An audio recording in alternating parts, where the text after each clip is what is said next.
Coffee is cheaper than therapy. I found these words printed in Helvetica across a $25 crop top while shopping with my friends. Katie picks up the shirt. Hey, Em, you'll love this. I read the words and don't smile, as she clearly expects. True, I say. Therapy can be expensive. And how would you know? Because I've been seeing a therapist for a few months now. It's with these words that I think I hear her jaw hit the floor. She wheels around, gaping at me, and I watch her expression turn from witnessing a tornado firsthand to visiting a dying person in a hospital. There's pity. She begins to stammer.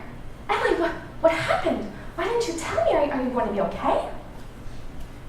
There's pity and fear and misunderstanding. Coffee is cheaper than therapy. I understand why this shirt is marketable.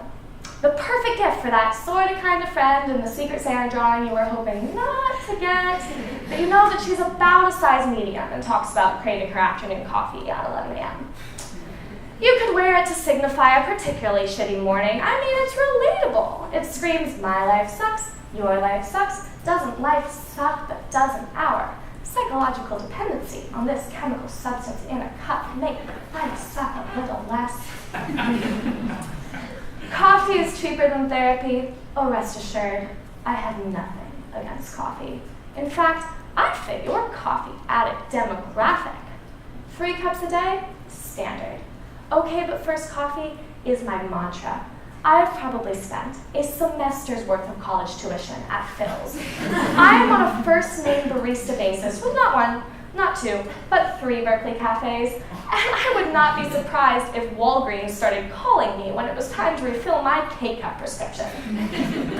I will sing coffee's praises until it's the thing that puts me in my grave.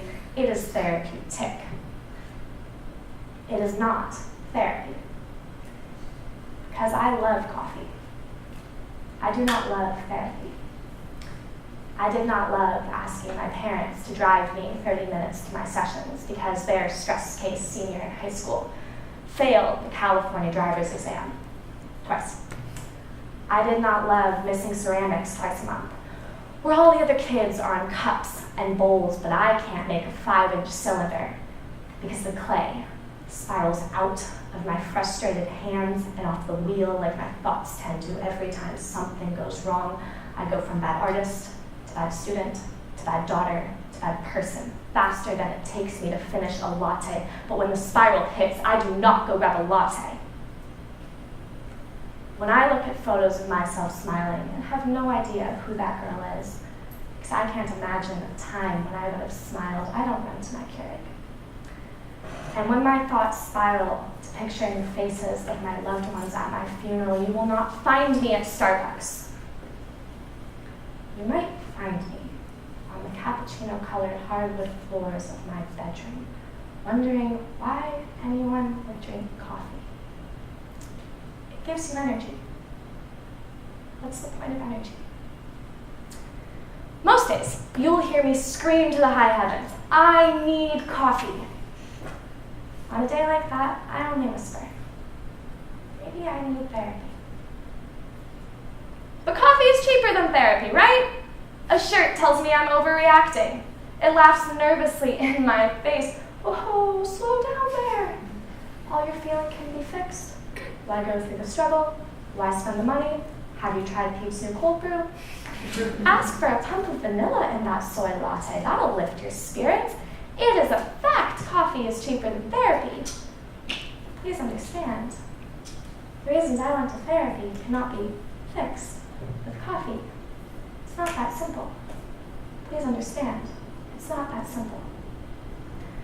I chose therapy, and I admit it was a privilege I was able to do so. I chose therapy because I saw an opportunity. I wanted all of the spiraling thoughts to be said aloud and to stick to someone who might help me make sense of them. Or just someone who could listen without judgment, because keeping them inside was as helpful as screaming them into the bottom empty coffee mug. And therapy helped. Each word spoken was like a sigh of relief. It sounded like that sound you make after you take your first sip of coffee in the morning, but it didn't quite feel like it. No, this sigh carries so much more weight. And it does not mean the smile never hits. It does not mean the faces never appear. It means that when they do, I know a little better how to handle it. It means I know therapy is not an overreaction. However, it also does not mean that I am broken. So why was my friend looking at me when I was broken? If something as simple as coffee can be just as helpful as professional therapy, why did she pity me? Why was she so scared? Why was she overreacting about something that the shirt saw as an overreaction? It was all very confusing. But maybe there's a better question.